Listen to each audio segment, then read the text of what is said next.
High, কেমন আছো তোমরা সবাই? আশা করছি খুব ভালো। আমিও বেশ ভালো। তো আজ হচ্ছে 24th জুন, আর আজকের দিনটা হচ্ছে আমার হাজব্যান্ডের বার্থডের আগের দিন, কারণ 25th জুন হচ্ছে ওর বার্থডে। আর সেই কারণেই আজকে বিকেলে আমি চলে যাচ্ছি ওর বার্থডেটা যাতে আরও একটু স্পেশাল করে তোলা যায় সেই বন্দোবস্তই করতে। কিন্তু এখন আমার মনে মনে দুটো ভাবনা চলছে। এক নম্বরটা হলো, মার্কেটে তো রয়েছেই, আর প্রায় সময় আমি মার্কেটে গেলে ওর সাথে দেখা করি।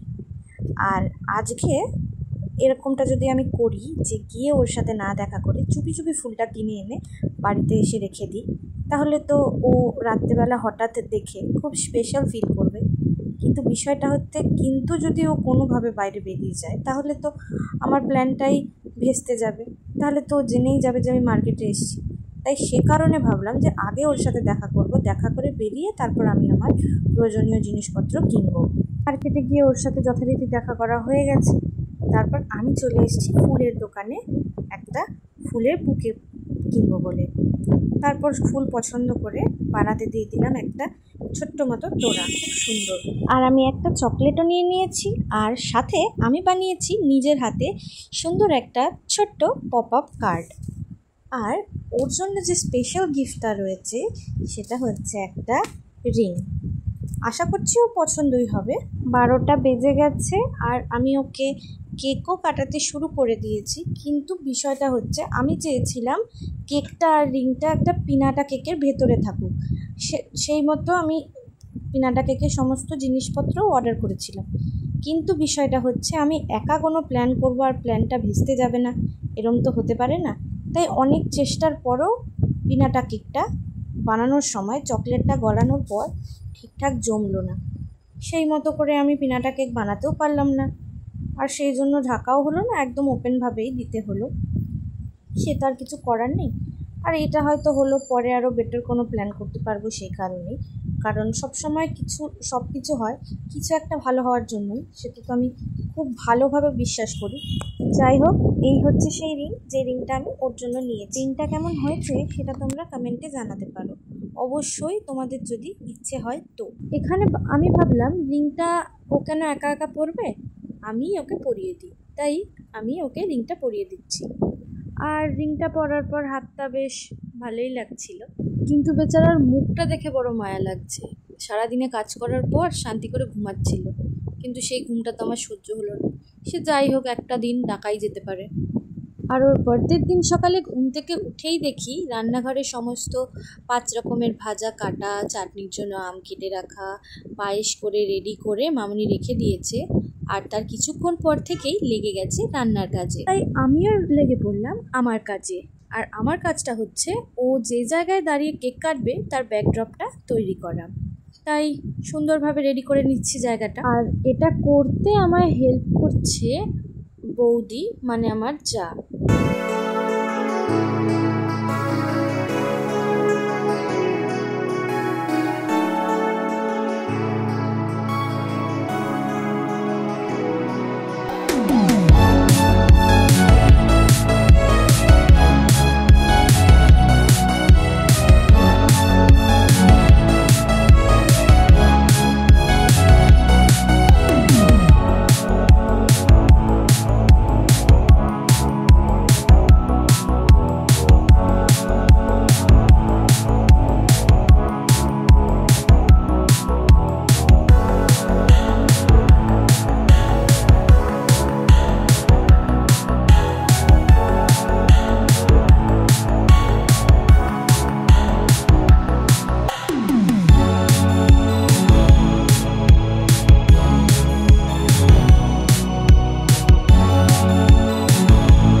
পরেই ও দোকান থেকে চলে আসবে, তার আগে আমাদের সাজানো একদম কমপ্লিট।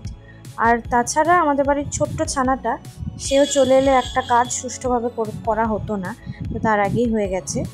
তো ও দোকান থেকে চলে এসছে, এসে ফ্রেশ হয়ে গেছে। এরপর হবে আশীর্বাদ পর্ব, আর ইতিমধ্যে চলে এসছে আমার মা, দিদি, আর শুরু হয়ে যাবে ওকে আশীর্বাদ করা। এখন ওকে আশীর্বাদ করে নিচ্ছে মামনি, মানে আমার শাশুড়ি মা। এরপর ওকে আশীর্বাদ করে নিচ্ছে আমার মা, আর মায়ের পর আশীর্বাদ করে নেবে বাবাই।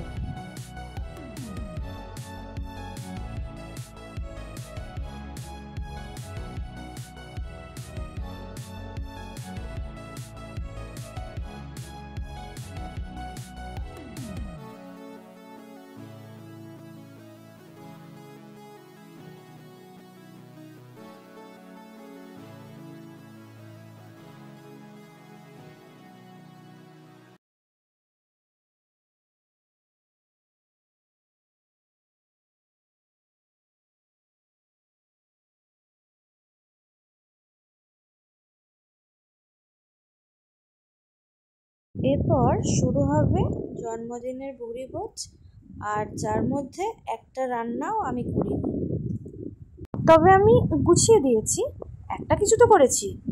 সে যাই হোক, এখন কাকায়ের গিফট খুলবে বলে এই সুবোধ বালক একদম মরিয়া হয়ে উঠেছে যে ওকে গিফটটা খুলতেই হবে। আমি বলছি, বার্থডেটা কি তোমার? বলছে না, আমি খুলবো। সে নিজে গিফট দিয়ে নয় নিজে খুলে নিচ্ছে, সেটা নয় আলাদা ব্যাপার, বাড়ির সব থেকে বড় সদস্য বলে কথা, ওনার কথা কি মাটিতে ফেলা যায়? দুপুরবেলা খাওয়া দাওয়া শেষে সবাই একটু রেস্ট নেওয়ার পর বিকেলে আমি আর দিদি বেরিয়ে পড়েছিলাম একটু ঘুরতে, কারণ দিদি এসছে আমার বাড়িতে বিয়ের পর প্রথমবার, তাই ওকে নিয়ে যাচ্ছি আমি ভূতনাথ মন্দির। আর তারপর আমরা চলে যাব, এরপর যেখানে যাব ভূতনাথের পর, সেটা হচ্ছে ওর ইচ্ছে অনুযায়ী কি ও কোনো একটা মার্কেটে যেতে চায়।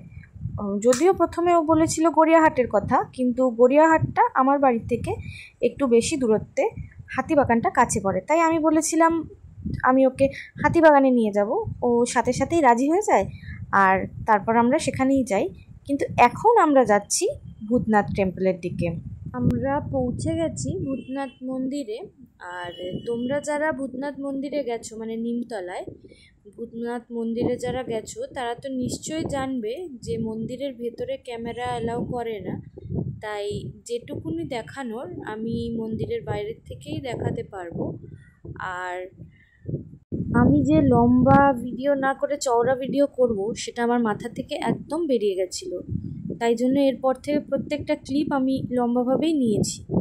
সে যাই হোক, আশা করছি একটু বোঝা যাচ্ছে, একদম বোঝা যাচ্ছে না যে তা না। তো আমরা মন্দিরের ভেতরে ঠাকুর দর্শন করে প্রণাম করে চলে এসেছি। আর তারপর আমরা চলে এসেছি গঙ্গার ঘাটের দিকটা।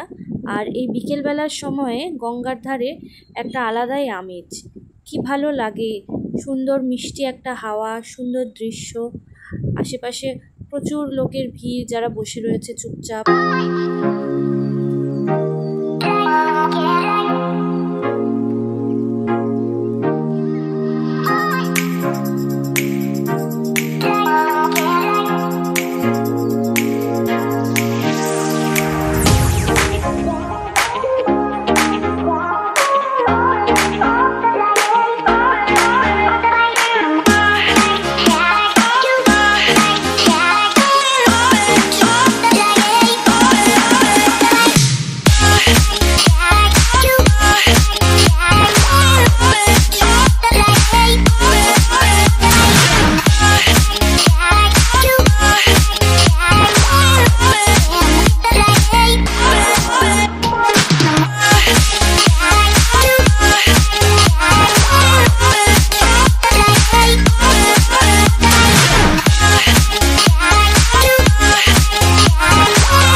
মন্দির দর্শন করে ঠাকুর প্রণাম করে গঙ্গার ঘাটের কিছুটা আনন্দ নিয়ে আমরা চলে যাচ্ছি হাতিবাগানের দিকে।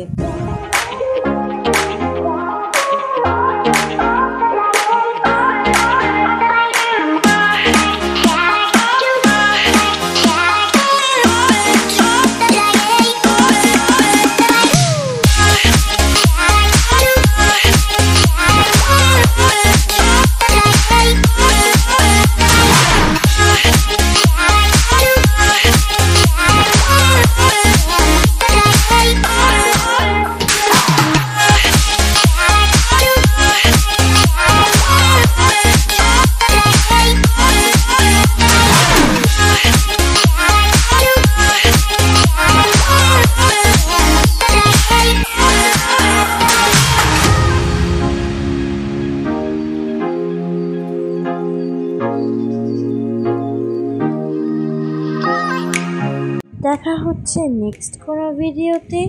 ততক্ষণের জন্য বাই, টেক কেয়ার।